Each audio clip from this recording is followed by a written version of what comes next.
Hello everyone, welcome to UPSC study point. आज हम देखते हैं पर्यावरण के अंतर्गत पार्ट 7 वन एवं वन्य जीव चैप्टर के क्वेश्चन आंसर। तो पहला क्वेश्चन है हमारा, निम्नलिखित प्रश्नों के उत्तर लिखिए। और क्या है इसमें, वनों से प्राप्त होने वाले औषधीय पेड़ पौधों के नाम और उनका उपयोग लिखिए। तो सबसे पहले हम हेडिंग डालेंगे, वनों से प्राप्त होने वाले औषधीय पेड़ पौधे के नाम और उनका उपयोग। तो चलिए हम देखते हैं कि कौन कौन से हमें वनों में हमारे पेड़ पौधे होते हैं और उनका हमें क्या उपयोग है। अब हम क्या करेंगे कि हम पेज के 3 हिस्से बनाएंगे। उत्तर में हमने लिखना है, एक तरफ तो हम एक कॉलम बनाएंगे अपना पौधे का नाम, दूसरा हम बनाएंगे उपयोगी भाग और तीसरा औषधीय गुण। तो देखिए सबसे पहला है हमारा जो है पौधा नीम है, पेड़ नीम है। इसकी पत्ती से जो हमारा रक्त शोधक होता है और त्वचा रोगों के उपचार होते हैं। अर्थात रक्त शोधक हमारा खून साफ करती है इसकी पत्तियों का रस, और त्वचा पर अगर किसी प्रकार की कोई एलर्जी या खुजली होती है तो उसके उपचार में काम आता है। दूसरा है हमारा इसबगोल का बीज।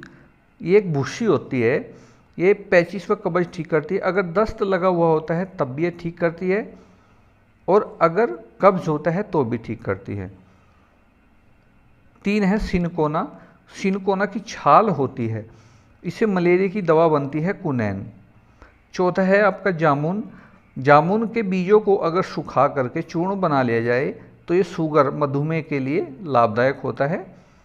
5वां है यूकेलिप्टिस। यूकेलिप्टिस का तेल आता है और ये जुखाम, आपको अगर जुखाम हो जाता है या किसी को भी जुखाम हो जाता है तो उसकी दवाई बनती है। और सबसे लास्ट में है इसका नंबर 6 पर है मुलेठी। मुलेठी की जड़ होती है, ये गले की खराश को ख़त्म करती है, गले की खराश में लाभदायक होती है। तो ये थे हमारे में वन्य पौधे जिनसे हमें लाभ होता है। नेक्स्ट क्वेश्चन देखते हैं। क्वेश्चन नंबर 6 है, वन क्षेत्र में मिट्टी का कटाव क्यों कम होता है। तो उत्तर लिखेंगे हम, वन क्षेत्र में पेड़ पौधे अधिक होते हैं जो पानी के वेग को कम करते हैं और वायु की तीव्र गति को भी कम करते हैं, जिसके कारण वन क्षेत्र में मिट्टी का कटाव कम होता है। क्वेश्चन नंबर 11 है, किन्हीं 4 इमारती लकड़ियों के नाम लिखिए। तो देखिए उत्तर में हम शीशम, साखू, सागौन, नीम, देवदार, ये 4 जो है इमारती लकड़ियां हैं। क्वेश्चन नंबर 6 है, विलुप्त तथा संकटग्रस्त प्रजातियों में उदाहरण सहित अंतर स्पष्ट कीजिए। तो उत्तर देखते हैं हम, पशु पक्षियों की कुछ प्रजातियां जो पूरी तरह से विलुप्त खत्म हो चुकी हैं उन्हें विलुप्त प्रजाति कहते हैं। देखिए जो बिल्कुल खत्म हो चुकी हैं, संसार में प्रजातियां नहीं हैं, उनको तो विलुप्त प्रजाति कहते हैं, जैसे डायनासोर और मेमथस। उसके बाद जबकि कुछ प्रजातियां खत्म होने की कगार पर हैं, उनको संकटग्रस्त प्रजातियां कहते हैं।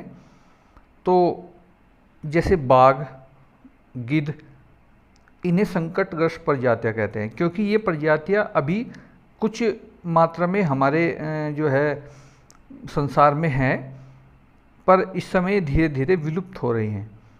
नेक्स्ट क्वेश्चन, उत्तर प्रदेश में स्थित राष्ट्रीय उद्यान एवं वन्यजीव अभ्यारण्य के नाम लिखिए। तो देखिए उत्तर प्रदेश में राष्ट्रीय उद्यान जो है वो है आपका दुधवा राष्ट्रीय उद्यान, और वन्यजीव अभ्यारण्य है चंद्रप्रभा अभ्यारण्य। क्वेश्चन नंबर 6, वनों की संख्या कम होने के क्या कारण हैं।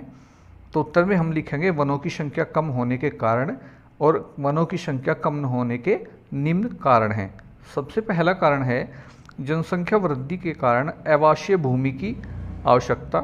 दूसरा है वन भूमि को कृषि योग्य भूमि में बदलना, और तीसरा है उद्योगों के लिए वनों की अंधाधुंध कटाई। तो देखिए जितनी अधिक जनसंख्या होगी, आवासीय भूमि रहने के लिए उतनी ही भूमि चाहिएगी, जिससे ज़्यादा वन कटेंगे, और जितनी ज़्यादा संख्या होगी तो कृषि के लिए भी ज़्यादा भूमि चाहिएगी, तब भी वन कटेंगे, और उद्योगों के लिए वनों की अंधाधुंध कटाई तो होती है, आप सभी जानते हैं। नेक्स्ट क्वेश्चन 6, राष्ट्रीय उद्यान तथा वन्य जीव अभ्यारण्य क्यों बनाए गए हैं। देखिए राष्ट्रीय उद्यान तथा वन्य जीव अभ्यारण्य वन और वन्य जीवों की सुरक्षा के लिए बनाए गए हैं, क्योंकि इस समय जनसंख्या वृद्धि के कारण वृक्षों को काट दिया गया है, वनों को काट दिया गया है, तो जो जीव जंतु हैं जंगली, उनको रहने के लिए स्थान पर्याप्त मात्रा में उपलब्ध नहीं हो पा रहा है, जिसके कारण वन्यजीव अभयारण्य और राष्ट्रीय उद्यान बनाए जा रहे हैं। 6 है वन जानवरों को किस प्रकार लाभ पहुंचाते हैं। तो वन जानवरों को देखिए रहने का स्थान देते हैं, भोजन देते हैं और उनको जीने की अनुकूल परिस्थितियाँ देकर उन्हें लाभ पहुंचाते हैं। नेक्स्ट क्वेश्चन देखते हैं। प्रश्न नंबर 2 है रिक्त स्थानों की पूर्ति कीजिए। इसमें आपको जो ब्लैक वर्ड में लिखे हुए मिलेंगे वे आपके रिक्त स्थान हैं। जैसे वनों से हमें उद्योगों के लिए प्राप्त होता है, तो क्या प्राप्त होता है? कच्चा माल। ख वन जीव जंतुओं और पक्षियों के स्थान है, तो रहने का स्थान है। वन को प्राकृतिक कहते हैं, तो संसाधन कहते हैं। घ है को विश्व वन्य दिवस मनाया जाता है, तो ये कब मनाया जाता है? 21 मार्च को। अंग है चंद्रप्रभा अभयारण्य में स्थित है, तो चंदौली उत्तर प्रदेश में है। और च है कुकरेल वन में स्थित है, तो कुकरेल वन हमारे प्रदेश की राजधानी लखनऊ में स्थित है। Next question. अब हमें इस क्वेश्चन में सही और गलत के निशान लगाने हैं। सही के सामने सही और गलत के सामने गलत का चिन्ह लगाइए। वन केवल जंतुओं को लाभ पहुंचाते हैं, तो ये बिल्कुल गलत है, क्योंकि वन जंतु और प्रकृति सभी को लाभ पहुंचाते हैं। मनुष्य आदिकाल से ही वनों पर निर्भर था, ये बिल्कुल सही है। सिनकोनिया से जो है सिनकोना से मलेरिया की दवा प्राप्त होती है, यह भी बिल्कुल सही है, क्योंकि सिनकोना जो पौधा होता है इससे मलेरिया की एक दवाई होती है कुनैन, वो प्राप्त होती है। घ है गिद्ध एक विलुप्त प्रजाति है, तो देखिए गिद्ध विलुप्त प्रजाति नहीं है, इस समय गिद्ध कुछ संख्या में हैं। विलुप्त प्रजाति में प्रजातियाँ होती हैं जो बिल्कुल समाप्त हो चुकी होती हैं। सागौन इमारती लकड़ी है, तो ये सही है कि सागौन इमारती लकड़ी है।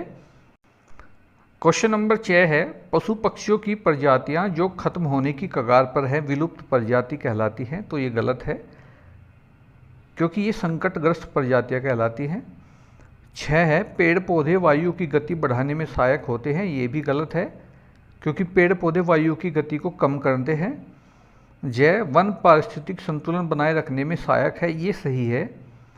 और मानव के हस्तक्षेप से वनों पर प्रतिकूल प्रभाव पड़ता है, ये भी बिल्कुल सही है, क्योंकि मानव का जितना हस्तक्षेप प्रकृति में होगा वनों पर प्रतिकूल प्रभाव पड़ता है। तो यह था चैप्टर नंबर 7 वन और वन्य जीव।